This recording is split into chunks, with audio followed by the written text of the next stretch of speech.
Oke, jadi good morning for all of you. Hari ini Pak sedang merekam lagi KBM kita secara online seperti biasa ya. Jadi sebagaimana penyampaian Pak sebelumnya bahwa kita akan Pak masih ada pelatihan dari pagi sampai sore. Jadi memang masih belum bisa buat Pak untuk melakukan kuliah lagi, pembelajaran online secara interaktif. Jadi untuk sementara Pak masih harus merekam saja dulu merekam dulu. Nah, kalian sudah selesai Meet ya. Dan kalau untuk Meet ini kan setahu Pak tidak ada istilah libur kecuali yang semester gitu. Jadi kalau Meet ya itu remedi terus sudah siap minggu depannya langsung pelajaran begitu. Nah, ini sekarang sebelum Pak masuk ke materi, mungkin Pak harus ingatkan dulu bahwa kita akan Meet-nya ini mungkin terlalu diundur ya, sehingga nanti mau UAS yang bulan Desember itu mungkin cuma 1 bulan saja kita langsung UAS. Nah, 1 bulan tetapi materi yang kalau untuk Pak biologi itu kan materi yang Pak berikan sudah cukup banyak ya, bahkan sebelum Meet saja itu Pak sudah kasih beberapa materi, ya kan? Jadi atur waktu sudah untuk pelajari kembali materi-materi sebelumnya yang Pak sudah jelaskan sebelum Meet, tetapi yang dia tidak masuk ujian Meet, ya toh seperti apa misalnya? Evolusi itu 1 bab, asal-usul makhluk hidup itu 1 bab, kemudian asal-usul makhluk hidup itu termasuk juga hukum Hardy-Weinberg ya, nah itu juga termasuk di asal-usul makhluk hidup yang nantinya akan Pak tanyakan juga di UAS. Nah, untung saja rekamannya ada, jadi silakan kalian atur waktu untuk nonton kembali, simak kembali, supaya kalau masih kurang jelas bisa japri di Pak. Nah, termasuk juga ini video ya ditonton juga, karena ya, beruntunglah kita online. Jadi mungkin memang satu keuntungan ini online ini adalah semuanya Pak bisa ini rekam toh begitu Pak, bisa rekam sehingga kalau di offline kan tidak mungkin toh, kalau Pak di kelas terus ada yang tidak hadir ya kan Pak harus jelaskan lagi begitu, atau yang bagi yang belum mengerti juga berarti Pak harus jelaskan lagi. Tapi kalau ini kan rekam, jadi itu kalian bisa mengatur waktu ikut kalian punya mau nonton itu kapan berulang-ulang. Iya tuh. Oke. Nah, sekarang Pak mau lanjut. Sekarang Pak mau lanjut materi ini kan ada 1 bab yang kita belum pernah mulai, tetapi ini sudah pernah Pak singgung di Cambridge kelas 11, ya toh. Nah, tetapi itu kan kita Pak belum sempat rekam tuh, jadi mungkin buka-buka kembali catatan kelas 11 yang Pak sudah pernah bilang untuk simpan itu, coba kalian buka-buka lagi supaya bisa membantu kalian untuk ini ya. Nah, sekarang untuk perusahaan sifat ini memang Pak harus jelaskan dulu dari yang paling sederhana. Ini memang Pak ambil materi yang SMP punya karena memang ini dia ya kan untuk kalian semua ya Pak, tidak merujuk pada beberapa siswa, tapi ini Pak lihat kepada semua siswa supaya kalian punya konsep dasar itu juga diingatkan kembali dan diperkuat lagi ya kan. Oke, jadi untuk konsep dasar perusahaan sifat ini kalau sejarahnya itu kita lihat pertama itu dari Gregor Johann Mendel ya, seorang priest, seorang pastor yang memang dia itu sebentar, what did I do?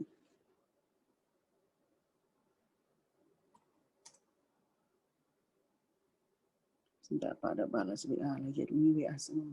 Oke, itu oleh Gregor Johann Mendel, seorang priest yang dia itu mengamati kacang kapri, yang Pisum sativum itu, kacang yang warna hijau itu, dia tanam di belakang itu apa itu istilah mereka punya seminar atau apa begitu. Nah kemudian dia menyilangkan, dia yang bertugas untuk menyirami, merawat ini tanaman, terus dia silangkan begini. Ketika disilangkan dia menemukan berbagai macam hal yang menarik, yang kemudian dia coba untuk teliti ini secara lebih lanjut, yang akhirnya dari situ muncullah hukum-hukum dasar pewarisan sifat yang kita kenal sekarang dengan genetika Mendel, yang kalian mungkin sudah ingat mata pelajaran biologi di kelas 9 yang kalian silangkan pewarisan sifat semua itu. Nah itu semua ditemukan pertama kali oleh Gregor Johann Mendel, sehingga dijuluki sebagai bapak genetika. Nah, kemudian kalau kita mau merujuk kepada yang lebih molekuler lagi, itu oleh Watson and Crick pada tahun 1953. Tahun 1953, di mana mereka menemukan bahwa DNA itu dia double helix. Nah, seperti yang di bab-bab sebelumnya kalian sudah belajar bahwa DNA itu double helix ya.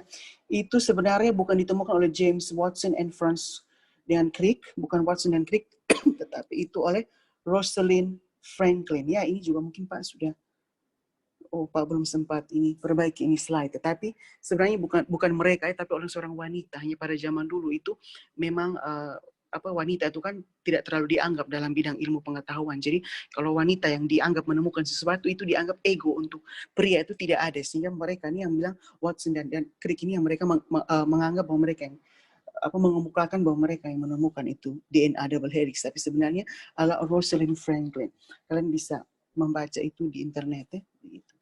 Nah, dari sinilah era genetika molekuler itu berkembang pesat.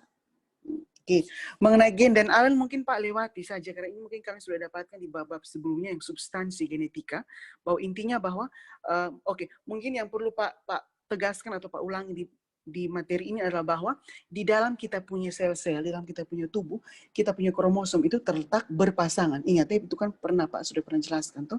Lihat di sini, nah, kalau kromosom itu ada 46 atau 23 pasang. Nah, jadi kita memang selalu bilang 46, tetapi 46 ini bukan berarti masing-masingnya itu independen, tetapi masing-masingnya itu mereka berpasangan.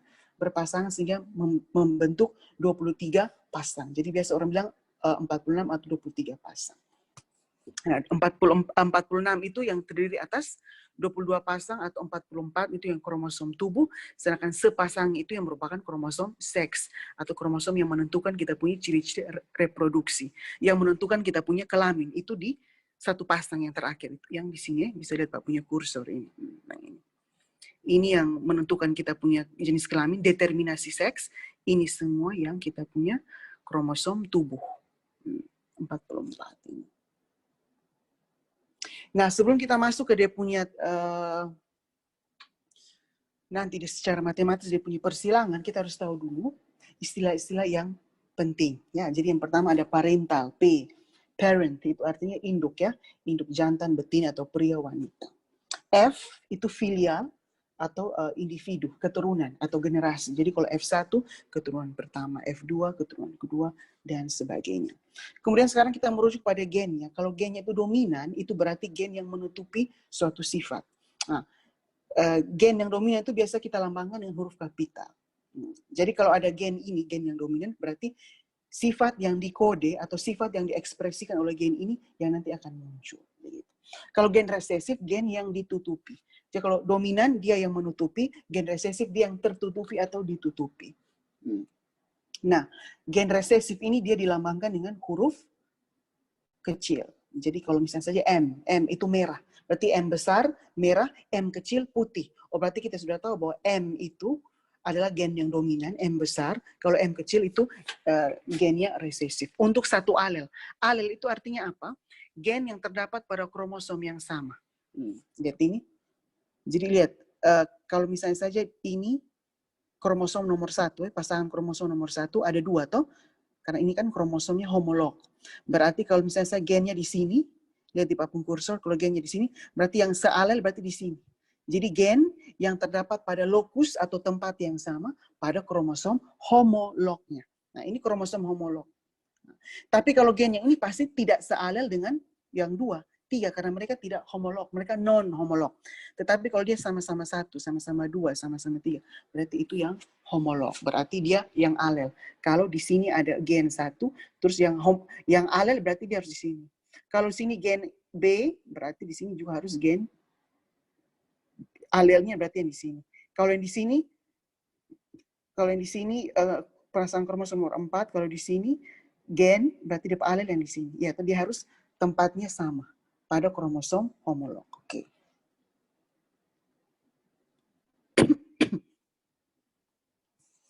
Nah, itu gen ya.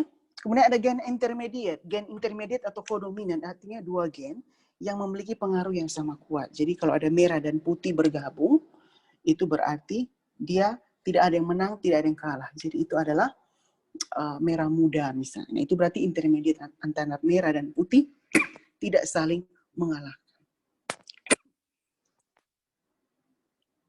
Okay. Next. Fenotip. Oke, dibilang fenotip itu sifat yang tampak dari luar atau sifat yang dapat diinderai. Misalnya saya seperti gini. Oh, ini bau, harum, bau asam, rasa manis, rambut keriting, warna kulit, apa. Itu kan bisa kita indera, itu bisa kita lihat, bisa kita rasa, bisa kita sentuh, bisa kita dengar, atau bisa kita kecap, kita rasa pakai lidah. Misalnya. Itu fenotip. Itu ekspresi dari gen. Jadi biasa orang bilang fenotip itu adalah ekspresi dari gen. Nah, kalau genotip, itu adalah sifat yang ada pada kromosom yang tidak bisa kita lihat. Yang kita lihat itu adalah fenotipnya. Kalau genotip itu adalah sifat yang terkandung dalam kromosom yang biasanya ditulis dengan menggunakan simbol huruf. Huruf itu yang tadi merujuk pada gen dominan, gen resesif tadi.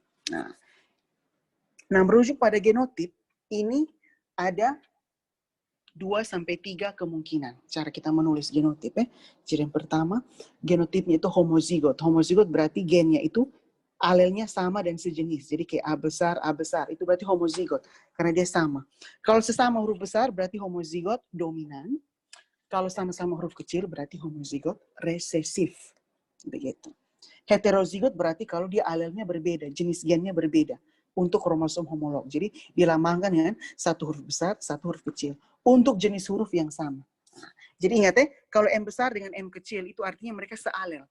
Karena mereka sealel makanya dilambangkan dengan jenis huruf yang sama. M. Begitu. Artinya mereka terdapat pada kromosom yang homolog. Tapi kalau M pasti tidak homolog dengan H karena jenis hurufnya berbeda. Kalau jenis hurufnya berbeda itu berarti kalau yang kalian lihat di gambar tadi berarti mungkin saja M itu yang satu di sini, H itu mungkin di sini, dia non homolog. Tetapi kalau M besar M kecil ya berarti mungkin M satu di sini, M besar di sini. Mungkin tunggu Pak. Anotasi dulu supaya bisa tulis.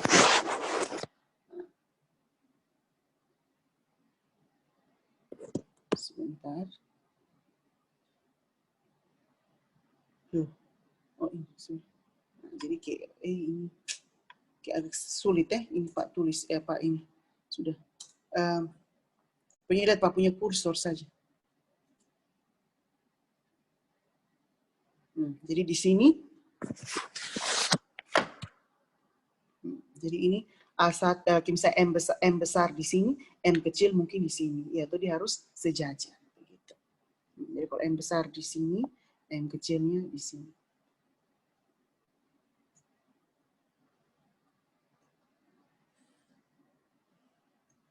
Oke, jadi ini ya. Ini harus kalian ini apa dulu? Pahami dulu. Jadi kalau homozigot berarti sama-sama. Jadi bisa sama-sama huruf besar, homozigot dominan, ataupun sama-sama huruf kecil, atau homozigot resesif. Kalau heterozigot tidak ada istilah heterozigot dominan, heterozigot resesif. Toh? Kalau heterozigot ya heterozigot saja.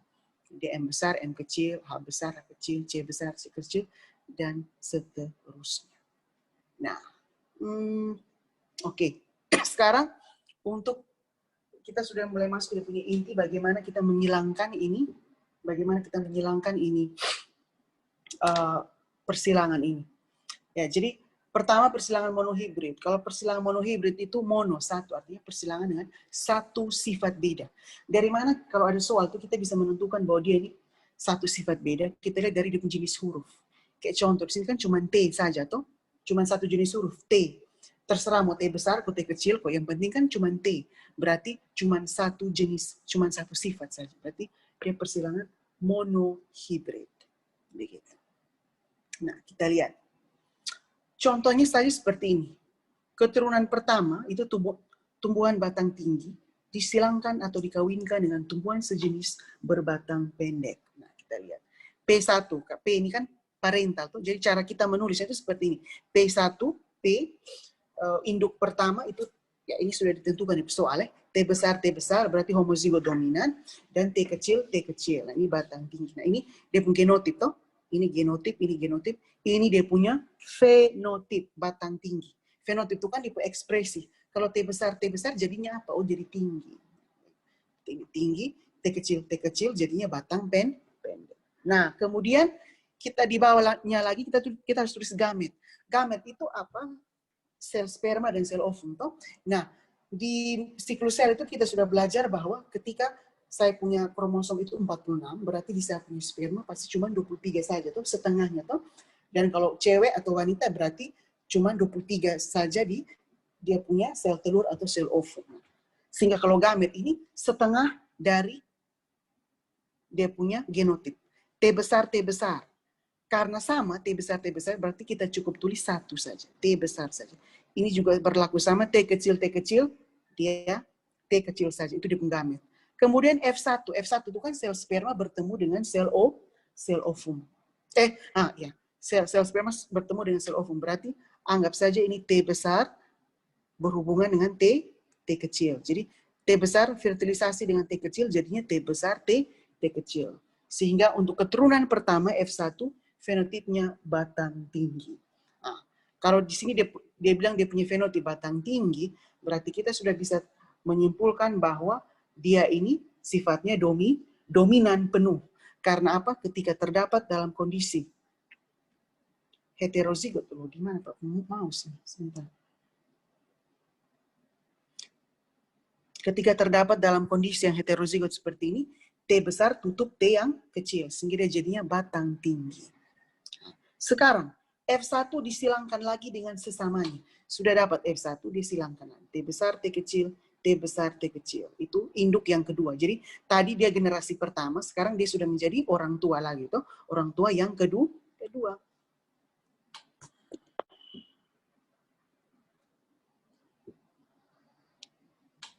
Jadi lihat, ini fenotipnya batang tinggi juga tuh batang tinggi. Tapi lihat bedakan.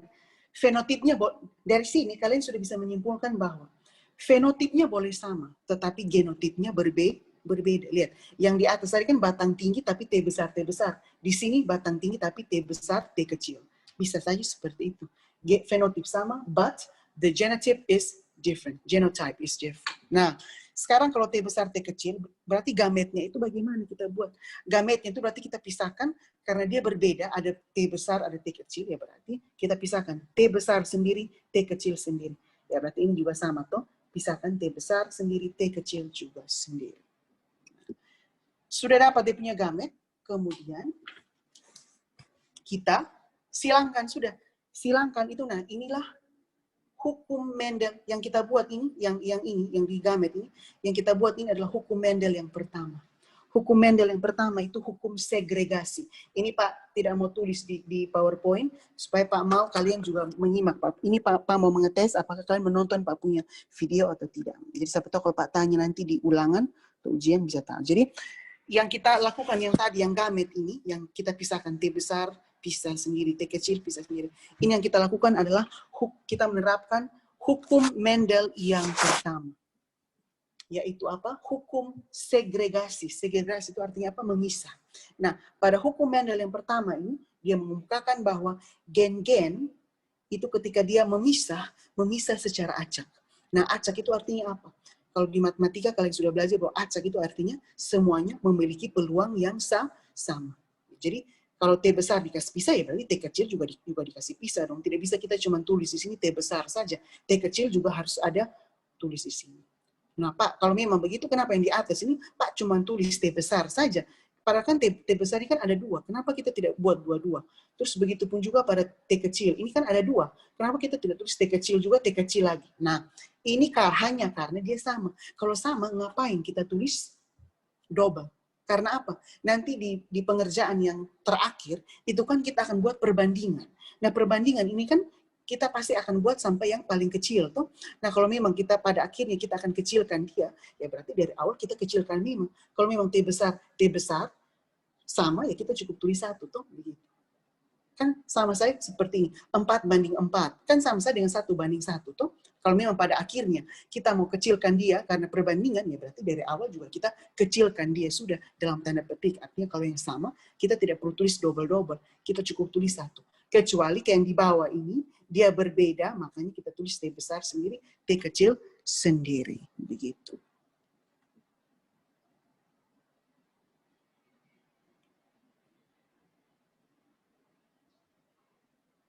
Nah, sekarang ini kalau kita sudah dapat gamet seperti ini, sekarang kita satukan dia terfertilisasi, itu dia bertemu untuk bergabung membentuk zigot. Nah, inilah kita melakukan hukum Mendel yang kedua. Hukum Mendel yang kedua itu adalah hukum asortasi atau penggabungan, di mana sama juga kayak hukum Mendel yang pertama.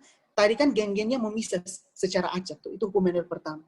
Kalau hukum Mendel kedua, itu berarti gen-gennya bergabung pun secara acak. Artinya gini, T besar yang ini punya peluang yang sama untuk bergabung dengan T besar yang ini. Terus T yang ini, dia punya peluang yang sama untuk T kecil. Begitupun halnya juga untuk T kecil yang ini, dia punya peluang yang sama untuk bergabung dengan T besar, dan dia juga punya peluang yang sama untuk bergabung dengan T kecil. Nah, biasanya kalau yang masih baru, masih yang kita baru masuk di ini materi, kita buat dalam bentuk tabel supaya mudah untuk kalian gabungkan dia, karena biasanya kalau kalian dapat di gamet banyak sekali, kalau di huruf banyak, kadang-kadang ada yang suka membingungkan begitu. Jadi supaya lebih rapi kita buat dalam bentuk tabel seperti ini. Jadi lihat ya, kita tulis T besar T kecil untuk yang mungkin yang ini, ya toh, yang ini kita tulis di sini. Terus kalau yang T besar, T kecil yang ini, kita tulis di yang sini, toh. Nah, sudah gabung, sudah. T besar, jadinya apa? Batang tinggi. T besar, T kecil, jadinya batang tinggi. Nah ini, T kecil, T besar, ingat, kalau kalian dapat T kecil, T besar, jangan tulis T kecil, T besar. Tetap huruf yang besar duluan, yang huruf yang kecil terakhir. Jadi tetap kalian balik, ini T besar, T kecil. Karena apa? Mau T besar T kecil, ataupun T kecil, T besar, kan sama-sama tinggi. Jadi tidak ada beda. Jadi supaya rapi, tetap huruf besar duluan daripada huruf kecil. Kemudian ya T kecil, batang rendah. Nah sekarang, biasanya di soal itu dia minta rasio genotip. Ya, kalau rasio genotip, sudah kita hitung, sudah T besar, berbanding T besar, T kecil, berbanding T kecil, T kecil. Berbanding apa lagi? Mesti ada tidak? Tidak ada, toh. Hanya ingin saja 3 kemungkinan. Berarti, sama dengan 1, T besar kan cuma 1. T besar, T kecil, 2. Dan T kecil, hanya 1. Begitu. Nah, itu dia punya genotip. Kalau genotip kita cuma lihat pada dia punya huruf saja. Kemudian,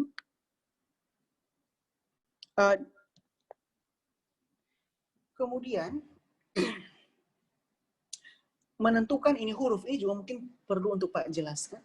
Memang kadang-kadang di soal dia sudah tentukan. Tetapi kalau di soal sudah tidak ditentukan, berarti itu tergantung dari kalian. Kalian bisa pakai huruf sendiri. Begitu. Tetapi biasanya aturan itu adalah bahwa huruf ini kita tentukan dari huruf yang dominan. Jadi misalnya saya gini, kalau merah dan putih, merah yang dominan, berarti kita pakai huruf apa? M. M besar itu yang merah, M kecil yang putih. Begitu. Tetapi, kalau di soal dia bilang putih yang dominan dan merah yang resesif, berarti kita jangan pakai huruf M, tapi kita pakai huruf P. P besar itu yang putih, P kecil itu yang merah. Nah, jadi kalau orang bilang P besar ini putih, berarti orang sudah tahu memang bahwa putih ini yang dominan. Oh, berarti P kecil merah. Jadi jangan P besar putih, M kecil merah. No. P besar putih, P kecil merah. Ataupun kalau tadi terbalik, ini yang merah yang dominan daripada putih, berarti M besar merah, M kecil putih. Nah terus Pak, kalau intermediate kan sama ya. Kalau intermediate ya terserah kalian mau pakai merah, kalian mau pakai M besar, M kecil, ataupun mau P besar, P kecil, ya terserah kalian. Itu tidak ada beda. Tetapi kalau yang dia sifatnya dominan, ya berarti kalian harus ambil huruf pertama dari sifat yang dominan. Ingat itu baik-baik. Nah itu tadi genotip. Sekarang fenotip. Nah fenotip, lihat. Genotip bisa saja dia, boleh saja dia 1:2:1. Tetapi kalau fenotip kita lihat, T besar itu jadinya apa? Tinggi toh? Terus T besar, T kecil, tinggi. Dan dia ada 2, berarti 3. 3:1. Nah, tinggi berbanding pendek adalah 3:1. Ini jelas ya. Jadi kalau yang genotip merujuk pada huruf, fenotip merujuk pada dia punya sifat. Sifatnya apa? Tinggi. Nah hitung sudah. Tinggi ada berapa? Oh ada 3. Berarti tinggi 3 banding. Oh rendah. Batang pendek atau rendah ada 1. Berarti 3:1. Berarti kalau yang ini, yang di atas, 25% banding 50% banding 25%. Kalau yang di bawah 75% banding 25%. Ya, nah ini secara matematis Pak tidak perlu jelaskan lagi. Nah, sekarang bagaimana kalau persilangannya intermediate, monohibrid yang intermediate. Kalau ini monohibrid yang dominan penuh. Kalau yang ini dominan yang intermediate. Artinya kalau dapat dua sifat, tidak ada yang saling mengalahkan. Jadi kalau kayak tadi, batang tinggi dan pendek ketemu mungkin batang sedang, iya toh? Bisa saja. Tapi kalau ini dia pakai sifat yang berbeda. Lihat, dia pakai mawar merah dan mawar putih. Sudah, induk pertama ya seperti ini, M besar disilangkan M kecil. Fenotipnya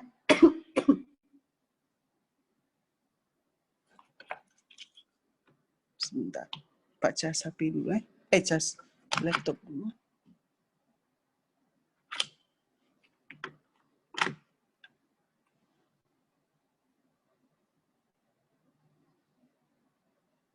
Ups, ya aduh. Mati lagi. Hai.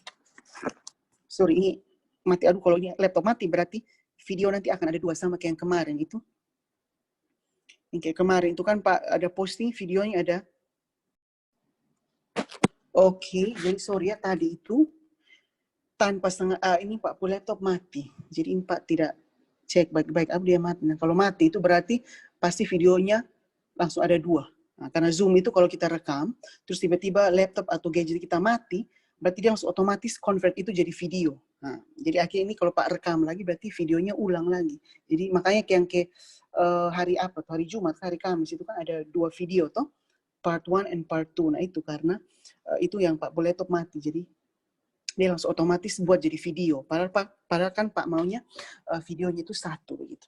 Oke, anyway, mungkin sebelum Pak lanjut, Pak hanya mau bilang saja bahwa sampai sini tadi.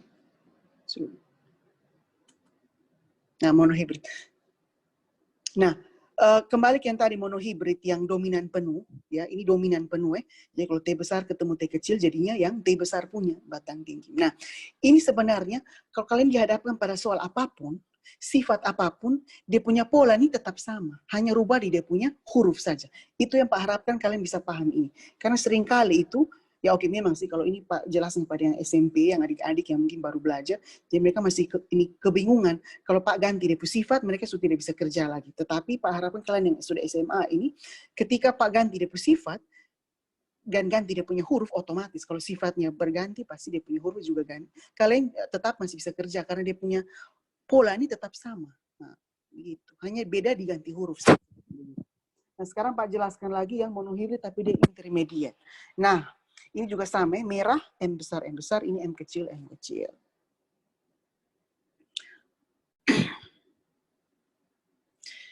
Nah, fenotipnya merah atau ini putih. Nah, ini juga dia punya persilangan, dia punya pola sama seperti sebelumnya tadi.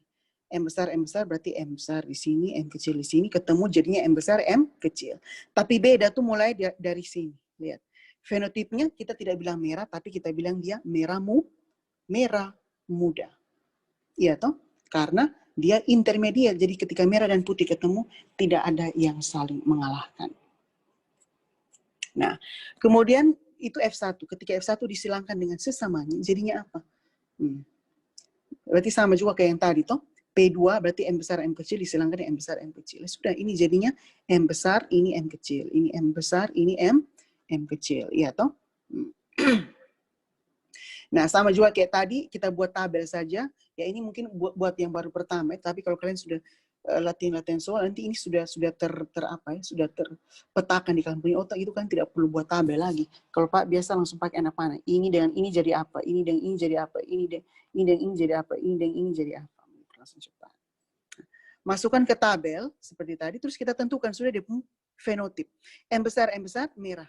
M besar M kecil kita tidak bilang merah karena dia intermediate, berarti merah muda. Ini juga merah muda, ini M kecil putih. Begitu. Nah, genotipnya ingat, kalau genotip itu dia mau monohibrid dominan penuh ataupun monohibrid intermediate, genotip di mana-mana pasti selalu sama. Yang berbeda itu adalah fenotip. Kalau yang tadi sebelumnya itu kan 3:1. Tapi kalau di sini fenotip yang untuk intermediate 1:2:1. Begitu.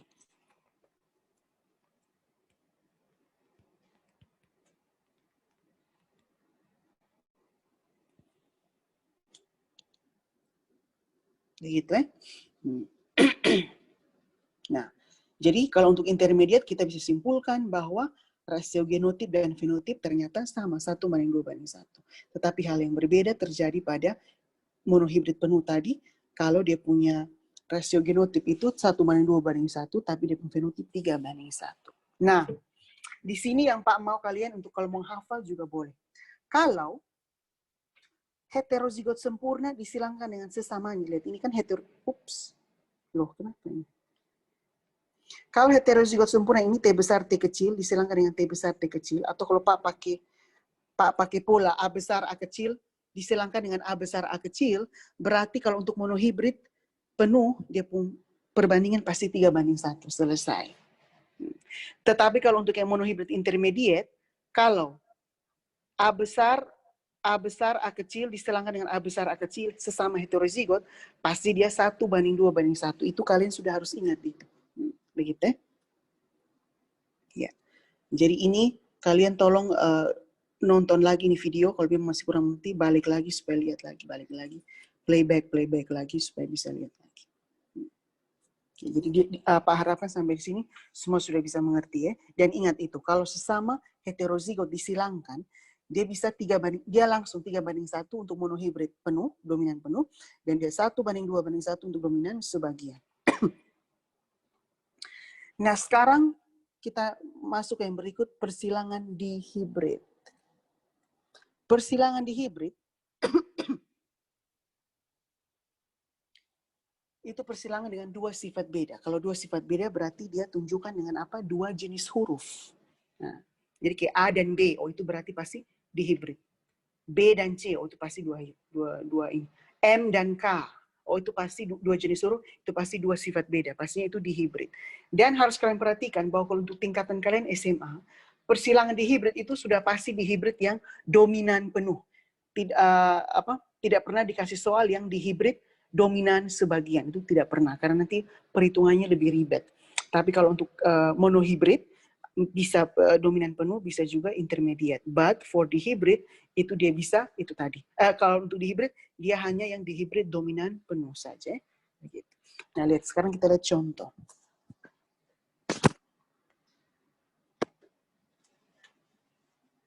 Persilangan kucing bulu hitam.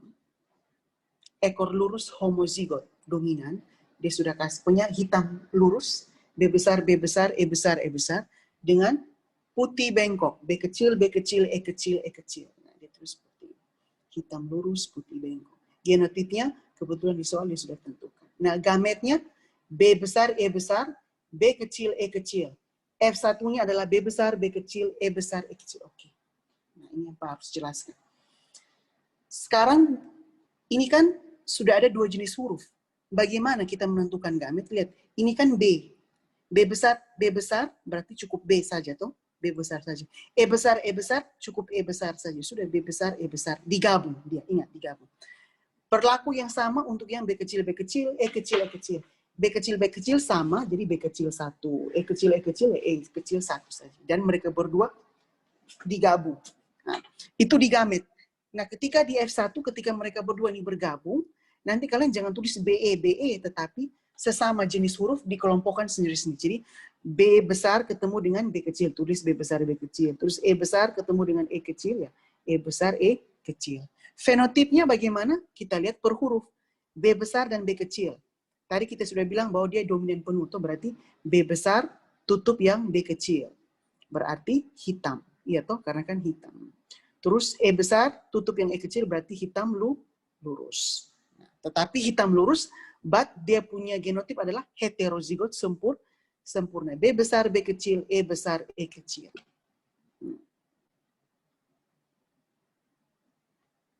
Nah, sekarang bila sesama F1 disilangkan, maka akan menghasilkan keturunan kedua. Sekarang coba kita lihat. Ini Pak lewat tuh, sebentar baru Pak jelas. Lihat. P2 hitam lurus disilangkan yang hitam lurus. Yang tadi itu, yang F1 tadi itu yang ini. Nah, sekarang yang ini, dia disilangkan kembali dengan sesamanya. Itu yang jadi induk kedua.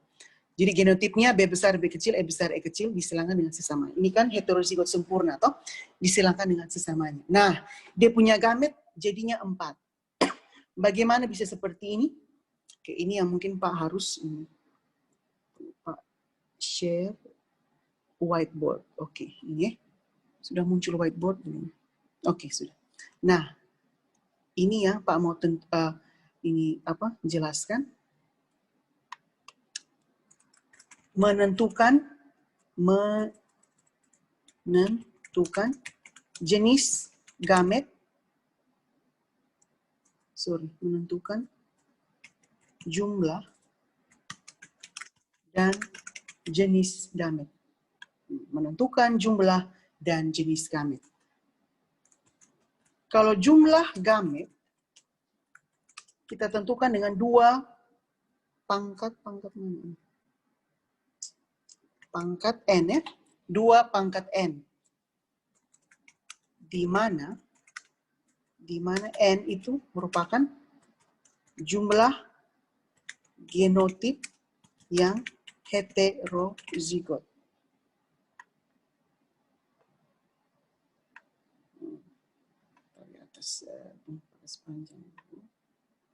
Sedangkan jenis gamet itu adalah kita buat diagram Garpo. Di mana kalau dia homozigot, cabang 1, hetero, cabang 2. Kalau homozigot, genotipnya dia cabang 1, heterozigot cabangnya 2. Oke. Sekarang Pak kasih contoh. Contoh. Kalau misalnya saja ada genotip A besar, A kecil, B besar, B kecil. Kita pakai contoh yang tadi. A besar, A kecil, B besar, B kecil. Oke. Berarti jumlah gamet itu kan 2 pangkat N. Nah, sekarang mari kita lihat N. Merujuk pada jumlah genotip yang heterozigot. Sekarang kita lihat per huruf. A besar, A kecil. Ini heterozigot atau tidak? Heterozigot, toh? Berarti kita hitung 1. Kalau B besar, B kecil, heterozigot atau homozigot? Heterozigot juga, toh? Berarti 2. Berarti untuk yang A, heterozigot. B juga heterozigot. Berarti 2. Berarti 2 pangkat 2 sama dengan 4. Nah, kita sudah menentukan bahwa jumlah gametnya 4. Sekarang, kita harus bisa membuktikan bahwa jenis gametnya itu juga harus 4. Kalau memang kita tadi bilang jumlah gamet 4, ketika kita buat diagram Garpo, dia juga harus jumlahnya 4. Jadi, jumlah gamet dan jenis gamet dia harus sinkron ya. Kalau kita bilang jumlah gamet 8, berarti jenis gamet yang nanti sebentar kita buat juga harus jumlahnya 8. Nah, ini sekarang kita sudah tentukan 2 pangkat 2 sama 4. Berarti gametnya akan ada 4 jenis. Nah, kita buktikan dan ini betul. Sekarang tinggal kita buktikan ini dengan jenis gamet. Jenis gamet berarti Pak tulisin saya. Sebentar. Jenis gamet. Berarti kita buat diagram Garpo. Diagram Garpo berarti lihat. Homo cabang 1, hetero cabang 2. Lihat. A besar, A kecil. Itu kan heterozigot, berarti cabangnya 2. Tapi karena ini dia baru pertama, jadi kita tulis A besar di bawah. Kita tidak perlu buat cabang dulu, toh. Karena kan dia yang awal. Jadi A besar, kita pisah dia A besar sendiri di atas, A kecil di bawah. Jadi anggap saja cabangnya 2, toh. Terus, nah ini harus pakai ini saku. Terus dia cabangnya, terus B besar, B kecil, cabangnya berapa? 2, toh, karena dia heterozigot juga. Nah, cabangnya itu kita sambung dari A. Ini sambung, terus ini juga kita sambung. 2. Nah, dari sini. Kalau di A besar di atas kita buat cabang 2, di sini juga kita harus buat cabang 2. Baru kita tulis apa? B besar, terus di bawahnya B kecil. Ya, toh? Ini juga sama. B besar, berarti di bawahnya juga harus B kecil. Ya toh? Sehingga ada 4, kita lihat, yaitu gametnya yang pertama, A besar, B besar. Yang kedua, A besar, B kecil, toh? Terus yang berikut, A kecil, B besar, and then A kecil, B kecil. Ya toh? Ini yang dimaksud dengan diagram Garpo. Jadi A besar, A kecil, karena B besar, B kecil juga dia sambung begini, berarti kalian harus tulisnya seperti itu.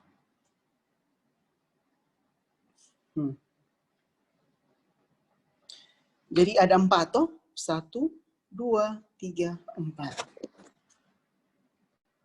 Nah, jadi harus sinkron. Begitu ya. Jadi nanti kan kalian bisa pause supaya kalian bisa lihat lagi. Sekarang Pak mau clear lagi, clear semua. Sekarang contoh ya, Pak kasih contoh lagi yang lain. Coba yang gennya A besar, A kecil, B besar, B kecil, C besar, C besar, D besar, D kecil, E kecil, E kecil. Nah, misalnya. Kalau untuk gamet itu, dia mau huruf berapa banyak saya bisa. Tapi kalau untuk mau silangkan dia, biasanya orang maksimum hanya 2 jenis huruf saja. Karena 2 jenis huruf saja sudah cukup ribet. Bayangkan kalau bisa 4, 5, atau 10 huruf, aduh itu kebayang, terlalu ribet. Nah, tapi kalau untuk sekedar menentukan jenis dan jumlah gamet, mau berapa banyak pun bisa. Oke, lihat ya. A besar, A kecil, B besar, B kecil, C besar, C besar, D besar, D kecil, E besar, E kecil, E kecil. Nah, ini berarti jumlah gametnya berapa? 2 pangkat N. Kita lihat, ups. 2 pangkat N. Sama dengan kok. Nah, lihat. Sekarang kita lihat untuk setiap huruf. Ada berapa jenis huruf di sini? 5 toh? A, B, C, D, E. Ya kan? Nah, sekarang kita lihat untuk A. Heterozigot atau tidak? Heterozigot toh? 1 huruf besar, 1 huruf kecil. Berarti 1. B juga toh? 2. C, homozigot tidak. Kita tidak hitung. D besar, D kecil, heterozigot toh? Berarti kita hitung. Berarti 3. E kecil, homozigot. Berarti tidak toh? Berarti di sini yang ops loh kok begini. Berarti yang termasuk sebentar, berarti yang termasuk yang heterozigot itu yang ini toh, ini, terus ini juga, dan yang ini toh, hanya 3 saja.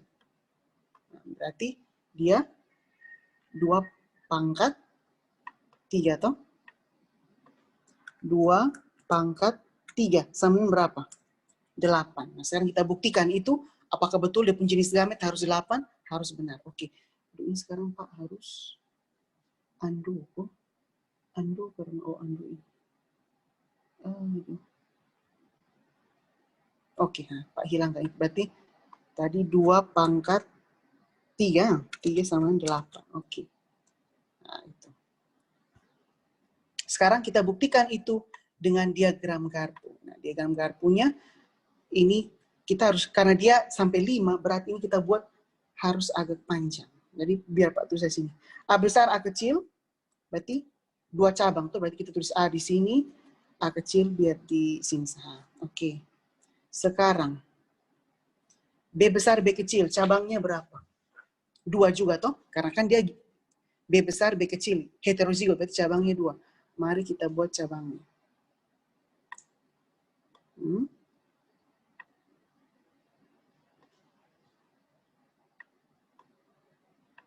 Ups. Ini sorry ya, karena apa jadi? Tidak mau, kita harus menunggu lama begini. Kemudian, baru kita tulis B. Ya toh? B. Ini B kecil. Terus ini B besar juga. Terus ini B kecil juga. Ya toh? Oke. Sekarang C besar, C besar. Dia homo atau hetero? Homozigot toh? Berarti dia cabangnya satu saja. Berarti kita buat cabang 1. Cabang 1. Ini juga cabangnya 1. Pokoknya dia sambung menyambung. Ups. Sekarang baru kita tulis C besar toh, C besar, C besar, C besar, C besar. Oke, sebentar. Oke. Sekarang D lagi. D ini heterozigot atau homozigot? Heterozigot itu berarti cabangnya 2. Pokoknya ingat saya dia punya peraturan tadi. 4 terus agak lebar sih. Cabang 2. Ini. Berarti kalau di atas cabang 2, semua juga harus cabang 2. Karena kan tadi itu acak tuh. semuanya memiliki peluang yang sama. Jadi kalau di atas, di ini apa, C yang di atas sudah apa ya, berarti C yang lain juga harus dong. Ini juga, iya, dan sudah tulis lagi ya. Sorry ya, ini lama sekali kan. Ya memang sih kalau pakai papan tulis di kelas ya pasti lebih cepat. Berarti D besar, D kecil toh, D besar,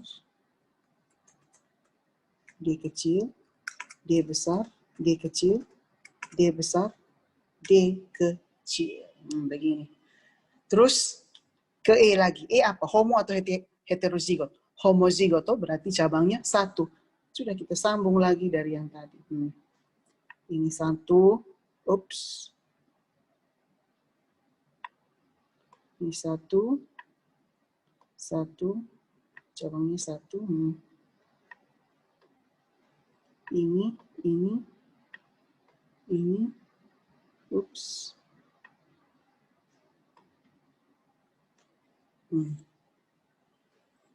Terus ya sudah kita tulis lagi apa? E kecil toh, E kecil, E, ini juga E, ini E kecil. Nah, baru sudah kita sambung, sudah dia sambung. Berarti lihat, kita sambung dari sini. A besar, B besar, C besar, D besar, E kecil. Ya toh? A, B, C, D, E kecil. Ya kan? Ups, sorry. And then, inilah sama dengan kita sambung sudah. Berarti A besar, B besar, C besar, D kecil, E kecil. Ya toh? And then, apa lagi? A besar, B kecil, yaitu B kecil, C besar, D besar, E kecil. Di sini, A besar, B kecil, C besar, D kecil, E kecil. Inilah, berarti A kecil, B besar, C besar, D besar, E kecil. Yaitu sambung sudah ini. A kecil, B besar, C besar, D kecil, E kecil. Ini A kecil, B kecil, C besar, D besar, E kecil. A kecil, B kecil, C besar, D kecil, E kecil. Berarti betul tuh ada 8 tuh. 1, 2, 3, 4, 5, 6, 7, 8. Begitu. Jadi harus sesuai. 2 pangkat N, 2 pangkat 3, 8. Kalau 8 berarti kita harus bisa buktikan juga bahwa dia pun diagram Garpu juga gametnya adalah 8 di sini. Begitu ya. Oke, berarti Pak punya kalian tinggal nah, seperti ini sudah. So,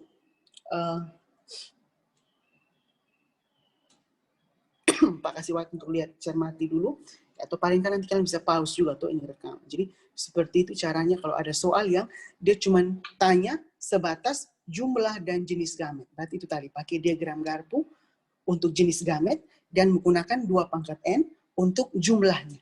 Jumlahnya 2 pangkat N. Begitu ya? Oke, berarti sekarang Pak ini sudah selesai, Pak share kembali ke yang tadi. Nah, ini. Sekarang kembali ke yang di sini.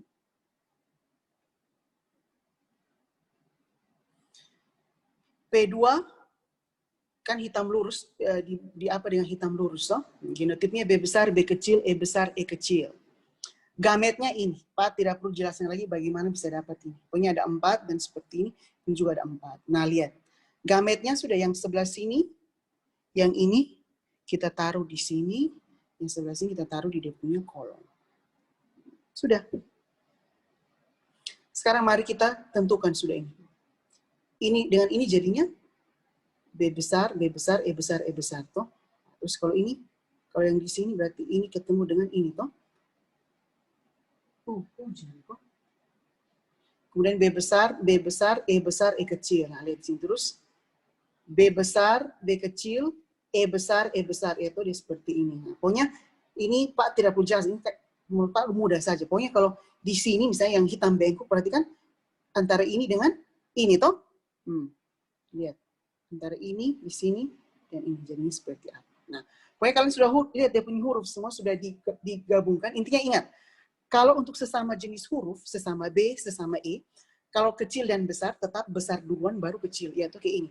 B besar, B kecil. Jangan B kecil, B besar. Tetap B besar, B kecil. Berlaku sama juga untuk yang E. Pokoknya kalau ini ketemu dengan ini jadinya seperti ini. Atau kalau B kecil, E besar ketemu dengan B besar, E besar, berarti ya B besar, B kecil, E besar, E besar. Ya, toh. Nah, ini kayaknya kalian kalau lihat saya sudah bisa tahu. Pokoknya gabungkan dia punya genotip habis. Setelah gabungkan dia punya genotip, kita tentukan dia punya fenotip. Fenotipnya itu sudah, kalau B besar berarti hitam. Ya, toh. Kalau E besar, lurus. Kalau dapat yang B kecil dua-dua, B kecil berarti putih. Ya, toh. Kalau dapat yang E kecil, bengkok. Sehingga nanti kalau kita sudah buat, nah perhatikan, karena dia ada dua jenis huruf, berarti pasti akan ada dua sifat. Jadi kalau B besar dan E besar, berarti jangan kita bilang hitam saja. Berarti harus hitam dengan apa? Karena dia ada dua jenis huruf. Nah, kalau ada dua jenis huruf, berarti dia ada dua sifat. Jadi hitam lurus, hitam lurus. Nah, jadi nanti kalau kita hitung, nanti hitam lurus itu ada 9. Hitam bengkok akan ada 3. Kita lihat di sini hitam bengkok. Nah, yang hijau ini 3. Putih, oh ini dia punya warna atau bolak-balik. Putih lurus, warna dia punya jumlah juga akan 3. Putih bengkok cuma 1. Jadi dia ada 16. Wajar toh? Ini kan 4. 4 kali 4, 6. 16. Nah, jadi di antara itu 16 itu hitam lurusnya 9, hitam bengkok 3, putih lurus 3, putih bengkok 1. Begitu.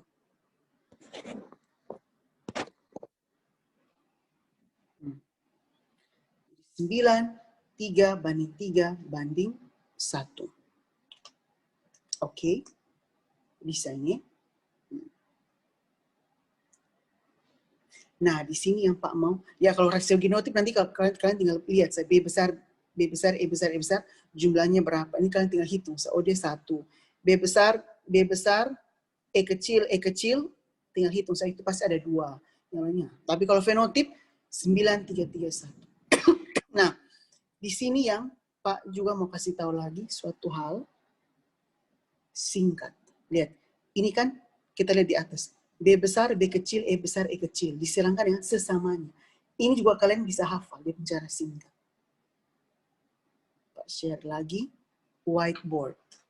Oke, ini Pak clear dulu semua ya. Clear semua, oke. Pak pakai huruf A besar, A kecil, B besar, B kecil, disilangkan dengan besar, A kecil, B besar, B kecil. Kalau sesama heterozigot sempurna seperti ini, disilangkan dengan sesama heterozigot sempurna seperti ini, berarti pasti dia hasil 9 banding 3 banding 3 banding 3 banding 3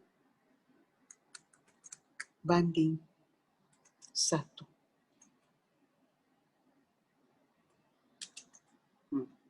Pas, oke, tunggu Pak kasih agak ini. Ini Pak mau tulis. Sebentar. Oke, gini.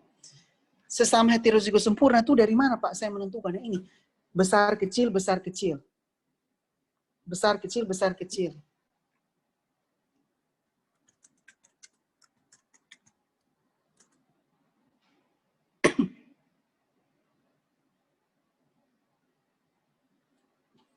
Hmm, 9331 ya. Nah, kalau hanya salah satu saja yang heterozigot sempurna, berarti tidak bisa kalian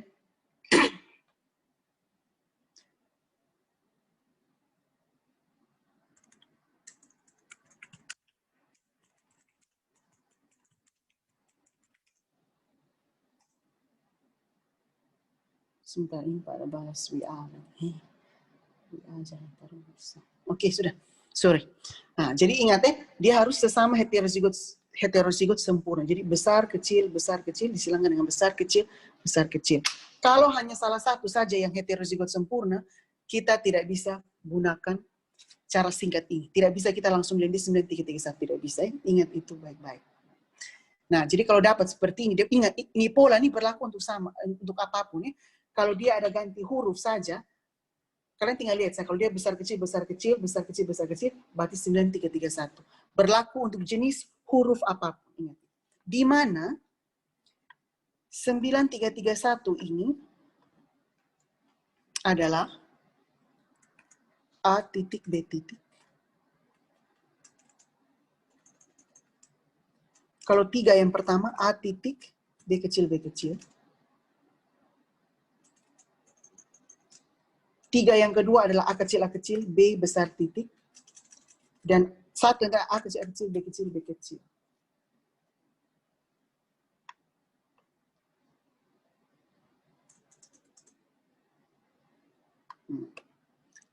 Apa maksudnya Pak? A besar titik ini. Titik itu artinya gini. Titik itu dia mau A besar atau A kecil tidak masalah tuh. Karena apa? Selagi huruf yang pertama ini besar, pasti dia ikut huruf itu tuh dia sifat tuh kan dominan penuh. Jadi kalau mau A besar ya sifatnya tetap A besar. Kalau A besar A kecil pun tetap sifatnya sama A besar tuh. Makanya ditulis titik seperti ini. Tapi kalau B kecil ya tidak bisa kita kasih titik tuh. Karena kalau titik berarti bisa B besar. Kalau bisa B besar ya berarti kan dia bisa, berarti kita tidak tulis B kecil, kita tulis B besar titik, bukan B kecil titik. Ya. Jadi kalau yang 9 itu A besar titik, B besar titik itu artinya merujuk pada dua sifatnya sama-sama dominan. Kalau 3 yang pertama, sifat yang pertama saja yang dominan, sifat yang kedua resesif. 3 yang kedua terbalik, sifat yang pertama yang resesif, sifat yang kedua dominan. Kemudian sifat yang kalau 1 yang terakhir, dua-duanya resesif. Sorry. Seperti itu. Oops. Begitu A besar titik, B besar titik. Nah, jadi kalau dapat seperti ini, langsung kita pilih dia punya jawaban. Langsung kita pilih dia punya perbandingan 9331. Nah,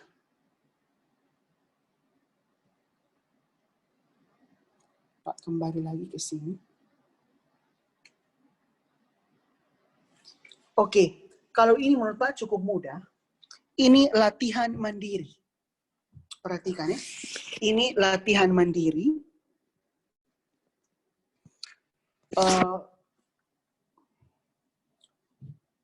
Kalian tinggal kerjakan ini 1, 2, 3, Pak tidak periksa.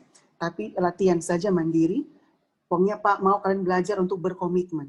Jadi jangan kalau Pak minta bilang mau kumpul, mau periksa dulu baru kalian kerja. Pak mau ini dari kesadaran diri sendiri, kalian merasa bahwa ini memang komitmen penting, kalau Pak suruh apa ya kerjakan, supaya kalian bisa lebih paham. Ini 1, 2, 3 ini silakan kalian kerjakan, tapi Pak tidak periksa. Nah, tetapi kalau nanti kalian dapat dia punya jawaban apa, mau diskusikan dengan Pak, silakan. Nah, kemudian subtopik yang berikut ini ada lagi seperti ini. Apabila keturunan pertama disilangkan dengan salah satu induk yang resesif, itu berarti disebut dengan test cross. Test cross ini tujuannya adalah untuk apa? Kita mau menentukan kita punya genotip dari kita punya induk itu seperti apa. Nah, jadi gini, kalau misalnya saja saya punya induk yang, saya punya keturunan itu saya silangkan dengan induk yang resesif, kemudian kalau misalnya saya 100, ini juga Pak tidak mau tulis ya, dengar dari Pak, simak dari Pak punya ini. Kalau Pak punya keturunan pertama, Pak silangkan dengan induk resesif, itu berarti disebut dengan test cross. Apa fungsi dari test cross? Fungsi dari test cross ini adalah untuk kita mau menentukan kita punya induk itu sebenarnya homozigot dominan atau heterozigot. Nah, bagaimana caranya saya menentukan dia homozigot dan heterozigot? Caranya saya menentukan adalah ketika saya silangkan antara ini keturunan dengan dia punya induk kembali, saya silangkan, kemudian saya lihat dia punya keturunan yang F2. Kalau misalnya saja semuanya 100% sifatnya dominan, berarti pasti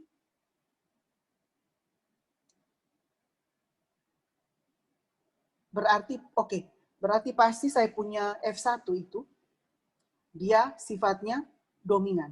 Tapi ketika saya silangkan dengan induk yang resesif, kemudian ada yang dominan dan juga ada yang resesif, berarti saya punya keturunan itu dia heterozigot. Dia bukan P besar, tapi P besar, P kecil. Jadi sorry, ini sebenarnya untuk menentukan dia punya generasi juga. Kira-kira generasi yang dominan ini, dominan itu homozigot dominan, P besar, ataukah P besar, P kecil. Nah, begitu. Jadi makanya kita tes cross, kita kawinkan kembali dengan induk yang resesif. Kalau ternyata kita kawinkan dengan induk yang resesif, semuanya dominan, berarti pasti dia P besar. Tapi kalau ada yang dominan, ada yang resesif, berarti dia P besar, P kecil. Nah, ini dulu yang mau Pak jelaskan.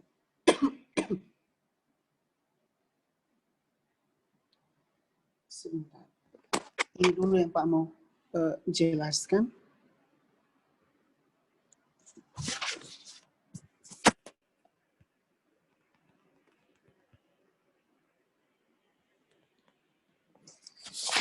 Kemudian, oke, tadi Pak sudah bilang ada latihannya, latihan ini Pak tidak akan periksa. Kemudian, tolong kalian juga lihat di kalian punya buku Kurnas tentang bab ini. Pak punya buku ini ada di sekolah, jadi Pak belum sempat ambil. Kalian lihat di kalian punya buku, itu Pak kurang tahu itu bab berapa, halaman berapa. Lihat di itu bab tentang pewarisan sifat. Kemudian kalian kerjakan di latihan soal yang pilihan ganda. Oke? Latihan soal yang pilihan ganda. Mengapa? Karena nanti pada hari apa kalian? Ini kan Senin, berarti nanti hari Kamis kok. Ini hari Selasa. Maksudnya Pak rekam ini hari Minggu untuk kalian tonton hari Senin. Kemudian nanti hari Kamis, ya kalau tidak salah. Kamis itu kan kita ada lagi Kurnas, toh. Nah, Kamis itu Pak tidak akan rekam pembelajaran, tapi Pak akan kasih tugas. Nah, tugas itu yang harus dikumpulkan. Tugas itu yang harus dikumpulkan pada akhir jam pelajaran. Oke? Nah, baru nanti hari Jumat kita akan bahas itu. Nah, tapi nanti seperti biasa, yang kalian kerjakan itu, setelah kalian isi, pasti akan ada dia penjawaban. Nah, tetapi nanti hari Jumat baru kita bahas kenapa jawabannya itu. Kenapa yang saya jawab ini salah. Begitu ya? Ini ada hujan lagi. Pak kurang tahu kalian bisa dengar ini bunyi hujan atau tidak. Tapi semoga tidak mengganggu Pak pun suara supaya kalian bisa dengar dengan jelas. Oke, jadi mungkin itu saja yang bisa Pak jelaskan for today. Ingat, latihan soal sudah yang tadi ini. Sebentar, ini toh. Ini latihan soal mandiri. Kemudian latihan soal juga dengan yang pilihan ganda di kalian punya buku Kurnas. Because hari Kamis itu Pak akan kasih latihan soal, dan latihan soal itu Pak akan ambil nilai. Nah, Pak akan ambil nilai. Jadi tolong waktu yang ada ini hari Selasa, Rabu, itu kalian mulai belajar sudah latihan soal, nonton dari Pak punya video, kalau masih kurang jelas bisa baca juga di buku. Persiapan karena nanti hari Kamis kan? Hari Kamis akan ada latihan soal, exercise, dan itu Pak akan ambil nilai. Soalnya tentang ini. Jadi mungkin Pak akan kasih soal sekitar 20 atau 30. Begitu ya. Pilihan ganda. 20 atau 30 nomor, tolong itu kalian pahami baik-baik. Oke? Itu saja yang mau Pak jelaskan. Nanti kita akan ketemu lagi hari Jumat. Karena hari Kamis Pak cuma akan memberikan soal saja. Oke. Mungkin itu saja yang bisa Pak jelaskan. Thank you very much.